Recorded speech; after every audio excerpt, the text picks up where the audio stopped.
Now, after a year plus of crushing COVID mandates, California Governor Gavin Newsom will finally be fully reopening his state next week. But, as always, there's a catch. One thing I'm certain of is there's uncertainty in the future.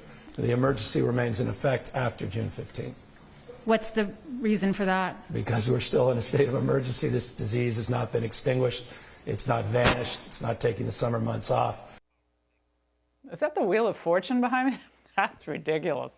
There's a word for government via executive fiat. It's called a dictatorship. Joining us now, Newt Gingrich, former Speaker of the House, Fox News contributor. Newt, they don't want to let go of these states of emergency that they just declare by executive order because it gives them all sorts of power they can exert when they feel it's appropriate. What are the dangers here? Well, look, this is enormously dangerous, and I suspect it's going to start leading to a whole series of lawsuits because you have governors who are clearly violating the U.S. Constitution. The Constitution was written to guarantee our rights against the government. And now you have governments out here, whether it's on blocking churches from having sessions, or whether it's dictating to people or saying which businesses can open up or which schools can open up. And I agree with your analysis. There's something about being a liberal Democrat that just loves power. And it's an addiction. And they love being in charge. And they love, frankly, corruption.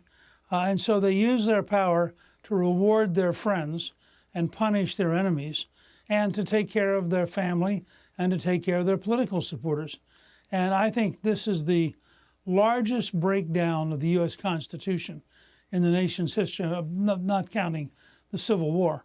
But I just think in a non-Civil War environment, it's astonishing in places like New York or Michigan or Illinois or California how much power these governors have grabbed.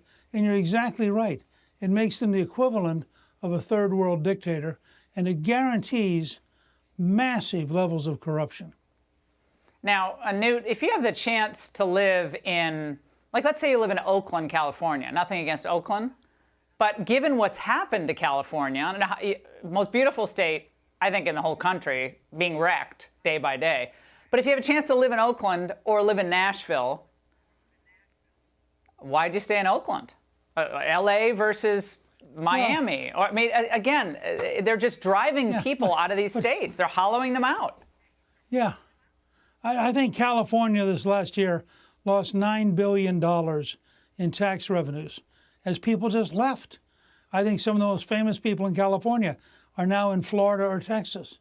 I think you're seeing people move to Utah, to Idaho, to Arizona. In fact, Arizonans are worried that if too many Californians show up, they're going to try to change the state into a blue state. You know, so, but the other thing is deeper and sicker. And you see it in the Biden administration.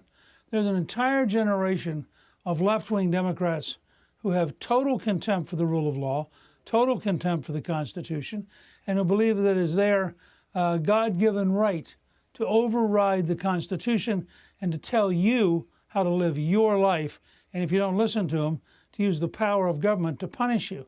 And this is an extraordinary, dangerous assault. Newt, I knew you were coming on, and I couldn't wait to ask you about the freak out over the American flag. Like, the left they don't want to see the flag. That's why they were happy when the athletes are always kneeling for the flag, or they don't like standing for the anthem. Sunny Hostin on The View today. I know you watch her every day. Let's see it. When I drive into a neighborhood and it's not July 4th and I'm not in a predominantly military household neighborhood and there are flags, American flags everywhere, alongside Trump flags, alongside flags with stars in a circle, I feel threatened because the message is very clear. It's a message of white supremacy. Newt, they're basically admitting what we've thought about them all along. At least they're being out and open about it. Look, what she just said is, first of all, anti-American, anti-patriotic, and in a sense, racist. I mean, the person flying that flag could be an African-American who served in the Marine Corps. It could just be a person of Latino background who loves America. This idea that automatically red, white, and blue is bad, I have to tell you, I disagree deeply, bitterly, with the Biden administration's decision that American embassies can fly both both the Black Lives Matter flag and the gay pride flag. The American embassy should fly the American flag and only the American flag.